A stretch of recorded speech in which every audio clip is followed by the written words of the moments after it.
Assalamualaikum warahmatullahi wabarakatuh. Salam sejahtera untuk kita semua. Om Swastiastu, Namo Buddhaya, salam kebajikan. Perkenalkan, saya Nila Puspitasari, SEMM CFP CRP, sebagai dosen tetap pada program studi manajemen Trisakti School of Management atau STI Trisakti dengan NIDN 0327099201. Dengan penuh rasa tanggung jawab dan dedikasi terhadap dunia pendidikan yang tinggi di Indonesia, saya menyampaikan pernyataan diri dalam bidang pengajaran sebagai bagian dari proses sertifikasi dosen gelombang 1 tahun 2025. Sebagai bagian dari komitmen saya terhadap kualitas pendidikan di Indonesia, saya menerapkan pendekatan Outcome Based Education atau OB yang berorientasikan pada capaian pembelajaran sebagai hasil nyata dari proses belajar. Dalam penerapan OB, saya mengintegrasikan prinsip DIA atau Delivery Interaction Assessment dalam proses pembelajaran agar materi disampaikan tidak hanya bersifat teoritis, tetapi membentuk kompetensi sikap, pengetahuan, dan keterampilan mahasiswa secara menyeluruh. Nah, untuk mata kuliah sendiri, mata kuliah ini membahas pentingnya perencanaan keuangan pribadi. Jadi mata kuliah ini adalah prinsip perencanaan keuangan atau biasa dikenal sebagai personal finance. Di periode genap tahun akademik 2024-2025 ini saya mengajar PPK untuk mahasiswa semester 6 konsentrasi keuangan, di mana mata kuliah ini mempunyai bobot 3 SKS. Kemudian mata kuliah ini bertujuan untuk membentuk kompetensi literasi keuangan pada mahasiswa sebagai bekal menghadapi tantangan finansial dalam kehidupan pribadi maupun profesional. Mata kuliah ini membahas pentingnya perencanaan keuangan pribadi, kemudian tahapan dan proses yang terlibat, pengelolaan aset likuid, kemudian penggunaan kredit, keputusan keuangan terkait rumah dan kendaraan, asuransi, investasi, hingga pensiun dan warisan. Dengan menerapkan prinsip OB ini, mahasiswa tidak hanya memahami konsep-konsep yang ada, tetapi juga nanti akan mempraktikkan melalui proyek nyata. Proyek nyatanya apa? Nanti kita akan meminta mahasiswa untuk membuat SID. Jadi mahasiswa tersebut nanti akan berinvestasi langsung, mencoba langsung berinvestasi baik di reksadana atau berinvestasi melalui saham. Nah, kemudian untuk capaian pembelajarannya, mata kuliah ini mendukung tercapainya CPL atau capaian pembelajaran lulusan program studi manajemen, yaitu melalui aspek sikap, di tanggung jawab profesional, integritas, kepedulian sosial dan lingkungan, kemudian keterampilan umum berpikir kritis, kemudian berkomunikasi secara efektif, membuat keputusan berbasis data, kemudian juga berkontribusi dalam kerja tim. Dari sisi aspek pengetahuan, pemahaman mendalam tentang perencanaan keuangan, kewirausahaan, dan komunikasi bisnis. Dari sisi keterampilan khusus, kemampuan mengidentifikasi masalah keuangan pribadi, sampai dengan mereka bisa menyusun strategi perencanaan efektif dan terukur.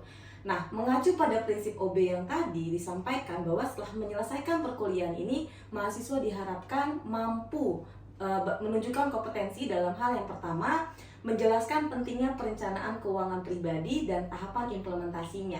Yang kedua, mahasiswa mampu menganalisis kondisi keuangan pribadi dengan menyusun neraca dan laporan arus kas. Kemudian yang ketiga, mengaplikasikan konsep time value of money dengan pengambilan keputusan finansial. Yang keempat, mengelola aset likuid dan kredit dengan prinsip tanggung jawab keuangan. Kemudian juga yang kelima, mengambil keputusan dalam pembelian rumah, kendaraan, kemudian juga kendaraan secara rasional dan terukur. Kemudian yang keenam, mahasiswa ini mampu akan merancang strategi proteksi finansial melalui asuransi. Yang ketujuh, melakukan analisis dasar investasi saham maupun obligasi. Yang kedelapan, menyusun perencanaan pensiun dan distribusi warisan.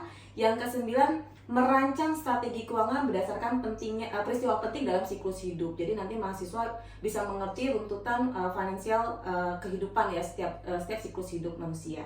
Nah, kemudian untuk menjamin keterampilan CPL dan CPMK yang tadi, saya menggunakan pendekatan pembelajaran yang aktif, konseptual, kemudian berbasis output. Jadi antara lain misalnya ada small group discussion untuk mendorong diskusi kritis begitu ya atas studi kasus nyata. Yang kedua ada self-directed learning, mahasiswa membaca referensi, kemudian menyusun ringkasan materi secara mingguan. Kemudian yang ketiga ada cooperative learning, di mana mahasiswa bekerja sama menyelesaikan permasalahan keuangan dalam situasi kelompok begitu. Kemudian ada project based learning, di mana mahasiswa diminta membuka SID atau single investor identification, berinvestasi secara real dan menyusun rencana keuangan pribadi jangka panjang sebagai bentuk luaran atau output dari mata kuliah ini. Nah, setiap sisi dirancang untuk mengembangkan keterampilan kognitif dan psikomotorik bagi mahasiswa. Kemudian media pembelajaran kita juga dibantu oleh Microsoft Teams, di mana nanti di sana akan ada materi, kemudian juga assignment, quiz di Microsoft Teams tersebut.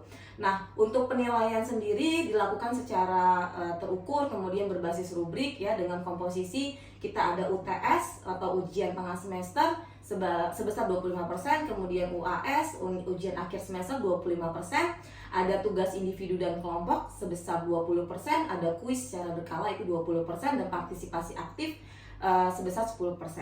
Nah, untuk rubrik penilaiannya sendiri yaitu dari sisi pengetahuan, pemahaman konsep, kemampuan analisis dan aplikatifnya, kemudian ada etika, kedisiplinan dan kemandirian, kemudian ada output proyek yaitu berupa personal financial plan. Nah, bahan ajarnya sendiri yang kita pakai dari bukunya Ken Arthur. Ken Arthur namanya Arthur J. Ken 2019 dengan judul Personal Finance Turning Money into Wealth, edisi ke-8 Asian Edition dari Pearson Education.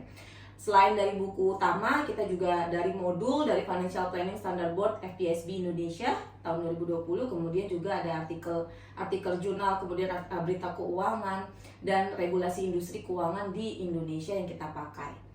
Oke, jadi kita ada 16 pertemuan dalam satu semester untuk prinsip perencanaan keuangan, di mana 16 pertemuan ini termasuk dalam UTS dan UAS. Saya meyakini bahwa literasi keuangan adalah bagian dari kompetensi pada abad ini, kemudian juga harus dimiliki oleh setiap lulusan pendidikan tinggi. Sehingga melalui pendekatan yang berbasis OB tadi, saya berupaya memastikan bahwa mahasiswa tidak hanya lulus secara akademik, tetapi juga bisa menghasilkan luaran yang nyata dan bermanfaat untuk pribadi dan profesional mereka. Demikian pernyataan diri dalam bidang pengajaran ini saya sampaikan. Semoga dapat memberikan gambaran menyeluruh mengenai kontribusi saya dalam mendidik generasi yang melek finansial, mandiri, dan berintegritas tinggi. Untuk selanjutnya, saya akan menampilkan cuplikan proses pembelajaran yang saya lakukan di kelas. Selamat menyaksikan. Oke, selamat siang teman-teman semuanya.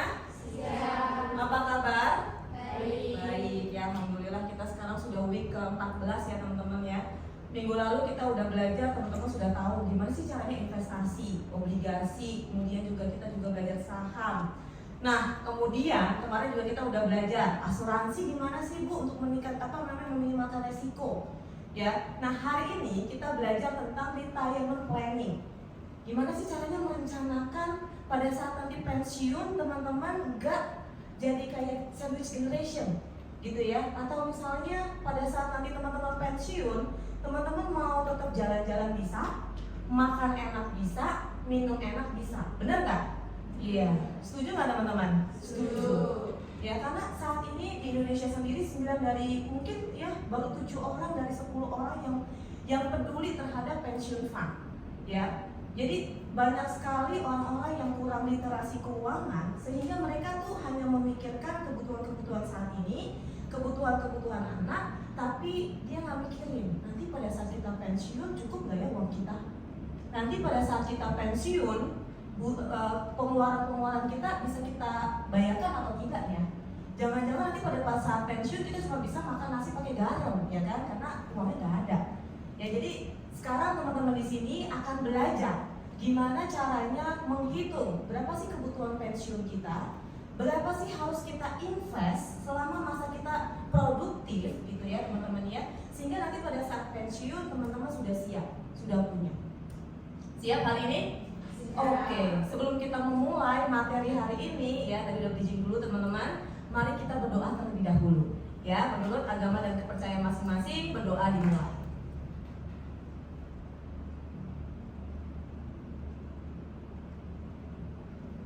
Berdoa selesai. Kita lanjut ya teman-teman ya. Nah, hari ini kita tuh mau belajar apa sih? Yang teman-teman nanti perhatikan adalah yang pertama, kita akan belajar memahami perubahan dalam perencanaan pensiun. Ya, yang kedua nanti teman-teman belajar bagaimana sih merancang rencana pensiun teman-teman. Ya, yang ketiga nanti teman-teman belajar bagaimana cara kerja berbagai jenis rencana pensiun. Oke, yang keempat memilih bagaimana manfaat pensiun. Ya, yang kelima adalah menyusun rencana pensiun dan memantau pelaksanaannya secara efektif, gitu ya teman-teman ya. Oke, kayaknya suaranya kurang keras, saya izin mengkeraskan terlebih dahulu ya teman-teman ya. Oke, segini kedengeran teman-teman? Aman ya. Nah, kita lihat teman-teman. Ya, banyak sekali berita menginformasikan kayak gini nih. Miris 9 dari 10 orang Indonesia belum siap menghadapi masa pensiun. 90% orang Indonesia nggak siap pensiun. 69% masyarakat Indonesia masih bekerja usia pensiun. Gitu ya. Kemudian banyak sekali mungkin teman-teman sering baca bahwa orang-orang yang sudah pensiun biasanya mereka sudah tidak produktif lagi, kemudian juga tidak bisa menghasilkan apa-apa, terus mengandalkan anak sebagai pendapatan mereka. Ya. Jadi inilah kita belajar bagaimana supaya nanti kita jangan sampai seperti ini, gitu kan ya. Kita belajar di sini untuk mengenal gimana sih rencana pensiun nanti teman-teman semuanya. Ya, oke. Nah, karena kalian usia kalian berapa teman-teman? 20, ada yang 19, ada yang 21 gitu ya? Ada? Oh enggak ada, 20 ya rata-rata ya. Oh 22 ada ya, 20 ya. Pokoknya teman-teman kan di range 20-an gitu ya. Kalau teman-teman memahami saat ini, bayangin kalau kalian taunya masa pensiun kalian itu, atau misalnya kita mau menabung usia pensiun di usia 50, hanya punya waktu 9 tahun untuk menabung. Dibandingkan saat ini yang usianya 20 tahun, lebih ringan mana teman-teman? Coba Deborah, lebih ringan mana Deb? Gimana? Lebih ringan kalau dimodeli sekarang dibanding pas mau 50 nanti baru. Kenapa? Kenapa Deb? Karena waktunya lebih panjang. Lebih panjang menabungnya. Oke, tepuk tangan dulu dong untuk Deborah. Ya, jadi saat ini kalau teman-teman sudah paham dan bisa merencanakan dari jauh-jauh hari, maka kita punya waktu yang lebih lama sehingga menabungnya jauh lebih sedikit dibandingkan pada saat usia 55 tahun kita masih menabung bisa ngos-ngosan. Yang ada apa? Nggak tercapai, ya nggak capai untuk uang pensiun kita. Setuju sampai sini teman-teman? Setuju. Sampai sini sudah lumayan terbuka, gitu ya. Jadi harus disiapkan sesegera mungkin untuk dana pensiun kita, gitu ya. Oke. Nah, karena kita pakainya buku Amerika punya, di Amerika sendiri sudah 95% penduduk Amerika itu dilindungi oleh jaminan sosial.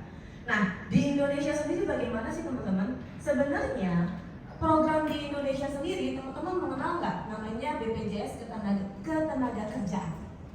Mungkin ada yang udah dengar, ada yang belum dengar gitu ya. Seperti waktu kita bahas pada saat di sesi asuransi, ya ada BPJS Kesehatan.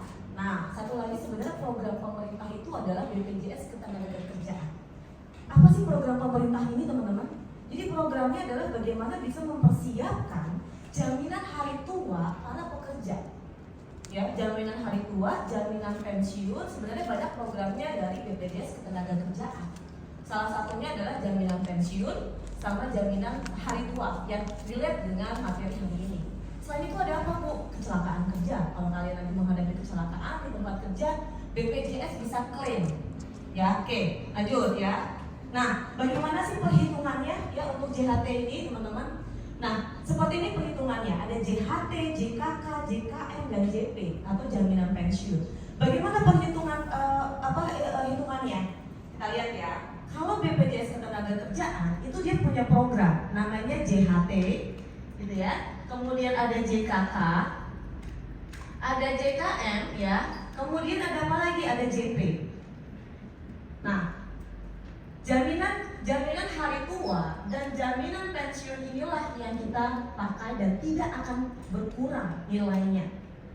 Jadi saat ini kalian bayar berapa pada saat bekerja diakumulasi sampai dengan nanti pada saat pensiun teman-teman akan mendapatkan uangnya plus imbal hasil dari pemerintah. Ya, imbal hasilnya ada. Nah, sedangkan kalau JKK, jaminan kecelakaan kerja dan jaminan kematian ini digunakan kalau memang dibutuhkan. Ya, amit-amit. Kenapa? Karena ini adalah kita meminimalkan risiko. JKK kecelakaan kalau misalnya apalagi di perusahaan manufaktur gitu ya, kena mesin atau kepotong jarinya. Nah, itu akan dibayarkan oleh BPJS Ketenagakerjaan. Tapi kalau nggak kena gimana? Ya udah, ini hilang aja uang kita, JKK dan JKM. Seperti memitigasi risiko. Paham ya? Oke, sekarang kalau JHT dan JP ini tidak akan berkurang uangnya teman-teman. Apa yang kita bayarkan selama kita bekerja tidak akan berkurang, bahkan bertambah. Ada yang namanya imbal hasil. Jadi misalnya pemerintah mengelola dana, disimpan, kemudian ada imbal hasilnya, gitu ya. Nah, JHT sendiri nilainya berapa teman-teman? JHT itu adalah pemberi kerja akan mengambil 3,7% dari upah kita, ya. Sedangkan pekerjanya akan mendapatkan atau harus membayarkan sebesar 2%. Jadi kalau pemberi kerja 3,7%, kalau kita sebagai karyawan itu kita dibebankan sebesar 2%. Ya, kalau JKK gimana? JKK itu adalah tergantung nilai risiko perusahaan tersebut. Anggaplah paling rendah 0,54%.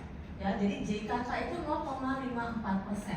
Setiap perusahaan itu akan berbeda. Kalau risikonya kecil, maka nilainya kecil. Kalau risikonya besar, maka persentasenya juga akan besar. Ya, jadi tergantung risiko perusahaan. Nah, kalau JKM, kematian ini nilainya adalah 0,3%. Siapa yang menanggung? Pemberi kerja. Ya, pemberi kerja. Nah, JP, jaminan pensiun inilah yang penting untuk pada saat kita di hari tua. Nilainya 2% yang akan dikeluarkan oleh pemberi kerja dan 1% yang akan kita bayarkan sebagai pekerja. Gitu ya. Nah, yang tadi saya bilang 2% dan 1% ini akan kembali ke kita pada saat masa jatuh temponya. Ya. Kemudian 3,7% dan 2% ini juga akan kembali ke kita, tidak berkurang sedikit pun. Ya. Oke, coba misalnya, kalau misalnya disitu kan contohnya 1 juta rupiah gitu ya, kan kita berandai-andai. Ketika kalian nanti fresh graduate, amin, misalnya gaji kalian atau upah kalian adalah 10 juta, kita coba ya, 10 juta rupiah. Ya, nanti teman-teman pada saat kerja kemudian dapat gaji 10 juta. Berapa sih JHT yang teman-teman bayarkan? Coba. 3,7% kali 10 juta berapa? 370.000. Oke. Kemudian 2% dari 10 juta berapa teman-teman? 200.000. Oke. Sekarang JKK 0,54 kali 10 juta. 0,54%. Berapa? 54.000. Oke. 54.000. 0,3% kali 10 juta berapa teman-teman? 30.000. Oke. Kemudian JP berapa? 200.000. Kalau yang 1%-nya berapa teman-teman? 100.000. Berarti kalau di total berapa? 370 tambah 200 tambah 54 tambah 30 tambah 200.000 tambah 100.000. Totalnya berapa? 900? Berapa? 24.000. Oke. Ya. Oke. Nanti ini akan kembali ke kita. JP dan JHT. Sebenarnya menguntungkan untuk kita. Bayangin 370 plus 200.000 nanti akan kembali loh ke kita. Ya, 200.000 plus 100.000 ini akan kembali loh ke kita. Ya, paham ya teman-teman ya? Plus imbal hasil yang diberikan nanti pemerintah. Jadi uang yang disimpan dikumpulkan oleh pemerintah nanti akan kasih kita lagi ya, imbal hasilnya akan diberikan ke kita. Sampai sini BPJS Ketenagakerjaan Negeri ada pertanyaan nggak teman-teman? Ada yang mau bertanya? Oke, silakan, Iber. Yang pertama, kan Ibu tadi sudah membahas terkait pensiun BPJS pensiun gitu ya. Kira-kira di usia berapa sih kita dapat mengklaim uang pensiun tersebut dan apa saja syarat yang diperlukan gitu? Sip, terima kasih Iber ya. Jadi kalau di Indonesia sendiri saat ini usia pensiun adalah 59 tahun. Ya, 59 tahun teman-teman sudah bisa klaim ya, jadi nanti akan kembali ke teman-teman. Sifatnya kalau pensiun nanti per bulan akan dibayarkan oleh pemerintah. Kalau jaminan hari tua sekali langsung sekali cair gitu ya, jadi langsung semuanya totalnya akan langsung cair teman-teman. Jadi usia 59 tahun teman-teman dapat uang pensiun JHT maupun pensiun ya, JHT dan jaminan pensiun. Walaupun JHT saat ini masih bisa ketika teman-teman resign gitu ya, tapi sih katanya rencana ke depannya pada saat masa pensiun saja, karena tujuannya kan untuk pensiun gitu ya. Oke. Nah, ini adalah bagaimana caranya kita merencanakan retirement plan ya. Nanti habis ini teman-teman ada assignment, teman-teman nanti kerjakan di Teams ya untuk materi hari ini. Oke, karena ini pertemuannya harus ada 2 minggu ya, nanti kita juga akan lanjutkan materi selanjutnya. Nah, ini perencanaannya, teman-teman gimana sih Bu merencanain pensiun itu seperti apa? Ya, yang pertama set plan dulu, rencanain tujuannya ngapain. Apakah teman-teman nanti mau pensiun di New Zealand dengan udara yang sejuk gitu ya, atau teman-teman mau pensiun di Jogja ya, kemudian yang tempat yang nyaman, teman-teman tentukan dulu ya lifestyle seperti apa yang kalian inginkan, tempat tinggalnya seperti apa, apakah di pedesaan atau di perkotaan ya. Jadi set tujuannya dulu. Yang kedua adalah bagaimana berapa banyak sih yang kita butuhkan ya, estimasikan berapa sih kebutuhan kita ya pada saat pensiun nanti kita butuhnya berapa ya gitu ya. Oke, yang ketiga adalah estimasi income pada saat kita retirement ya, estimasi income pada saat kita retirement ya. Yang keempat baru nanti tentukan nilainya pada saat kita kena inflasi. Jangan lupa setiap pergerakan pasti ada inflasi. Kalian investasi juga kemarin kita udah belajar pasti akan ada inflasi. Nah, step 5 adalah bagaimana kita bisa mengcover kekurangannya yang kita butuhkan. Ya, ini ada hitung-hitungannya teman-teman. Ya, yang keenam berapa banyak sih yang harus kita kumpulkan, investasikan, simpan gitu ya teman-teman, sampai dengan masa produktif kita, sampai dengan masa selesai usia pensiun kita. Ya, yang kelima adalah lakukan ya, jangan cuma direncanakan tapi tunjukkan, lakukan gitu ya, kerjakan gitu ya, jangan cuma direncanakan saja.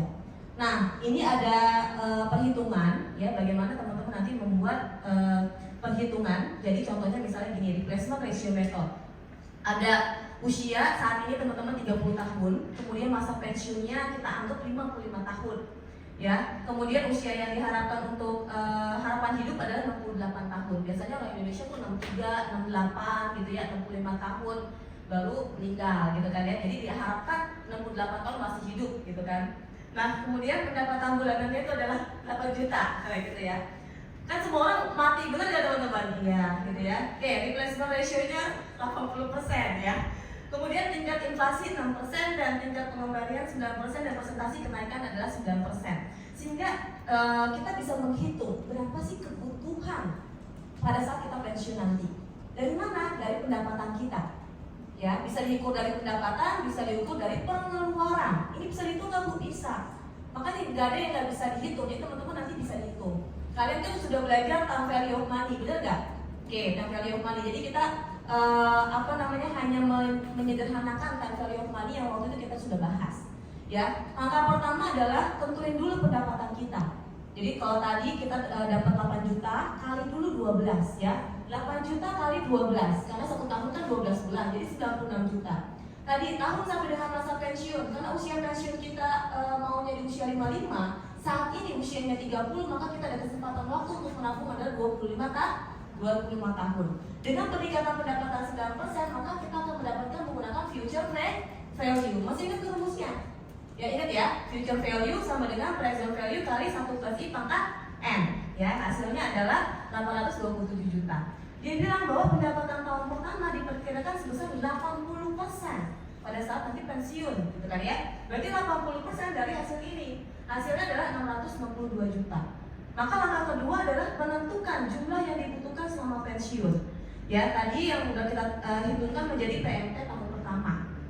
Ya, setelah itu tahun selama masa pensiun 68 tahun, kemudian dikurangi dengan masa pensiun kita 55 tahun, sehingga kita masih ada waktu hidup 13 tahun selama masa pensiun. Ya, kemudian tingkat pengembalian realnya 9% dikurangi inflasi 6%, hasilnya 3%. Maka kita bisa menentukan pakai present value annuity 2, gitu kan ya. Seperti rumus yang kita sudah gunakan sebelumnya, yaitu 7,254 miliar yang kita butuhkan teman-teman untuk masa pensiun kita. Nah, terus gimana selanjutnya? Tadi kan karena kita punya pendapatan, punya reksadana gitu ya, maka kita hitung reksadananya. Reksadana punya 150 juta dengan rate 10%, kemudian pensiunnya kita nabungnya selama 25 tahun, maka reksadana ini akan bertumbuh menjadi 1,6 miliar.